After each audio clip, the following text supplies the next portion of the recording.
Welcome everyone, it's Andrew here from iDownload Blog, taking a different look at phones today with the Xiaomi Redmi Note 4. This is a budget Android phone that's kind of been making a lot of waves since it was released. A lot of people have been saying that Xiaomi is like the Apple of China.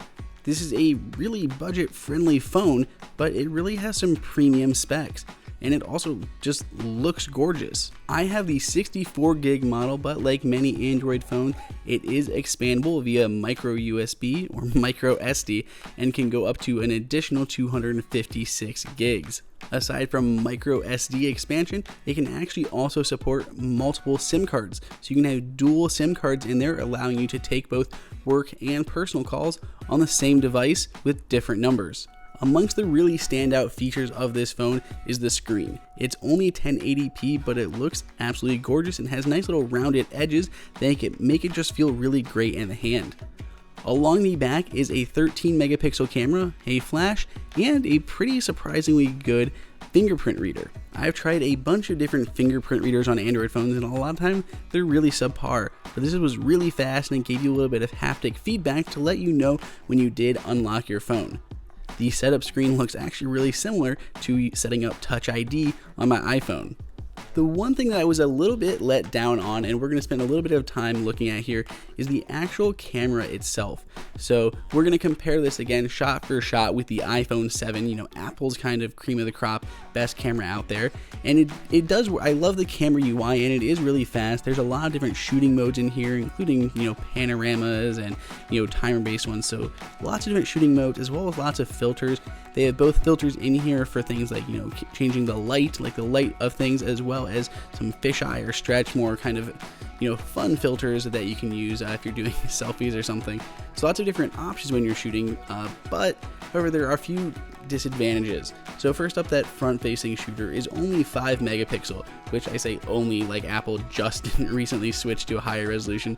But again, it isn't great on the front-facing camera, and the rear-facing camera, it does good. It's 13 megapixels, but some of the colors are a little bit, blurred out, and there is a lot of lack of clarity in lower light photos. So here were all the Note 4 photos. If we go ahead and we'll compare those now against the iPhone. One thing, especially for the picture of the cat here, it was really kind of hard to get it to be really clear. For when the subject was a little bit moving, it was a little bit hard to kind of get it to be clear compared to the iPhone. Almost everything was clear. If we look side by side, the colors again are a little bit more vivid on the Note, but that's kind of fake looking.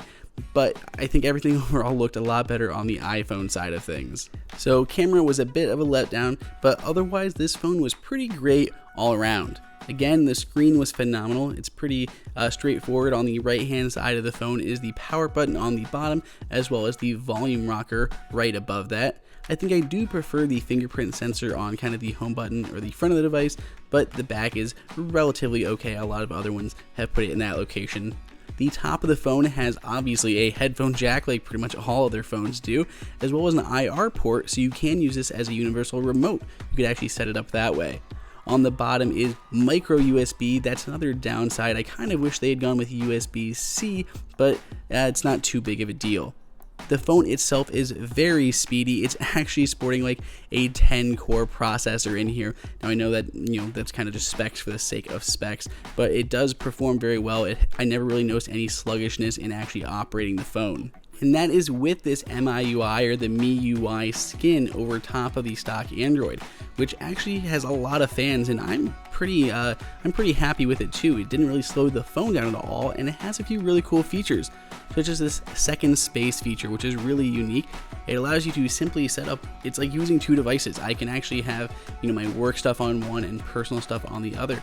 I can even set up dual fingerprints. So I can go, my left hand opens up my personal side and the right hand opens up my second. I can have completely separate sets of files and photos, applications.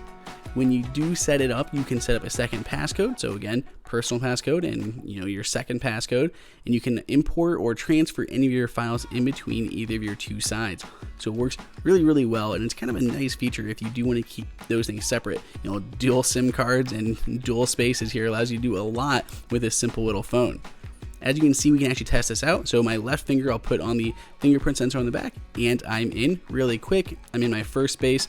I'm gonna lock my phone, open it back up, use my right finger this time, nothing different, but now I'm actually going to be in a completely different space with different applications, different files, different photos, different everything. So a lot of cool applications there. Maybe have a second space for a child, for work stuff, for personal stuff, however you need to split it up.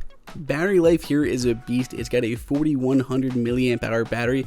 With moderate usage, that will easily get you 2 days worth of use out of this phone. The phone comes in 2 different colors, the silver and the gold model, and they're extremely cheap at $169-ish for the lower gig version and $255-ish for the 64 gig variant. They aren't really sold here in the US, but you can find them at the link below if you're interested.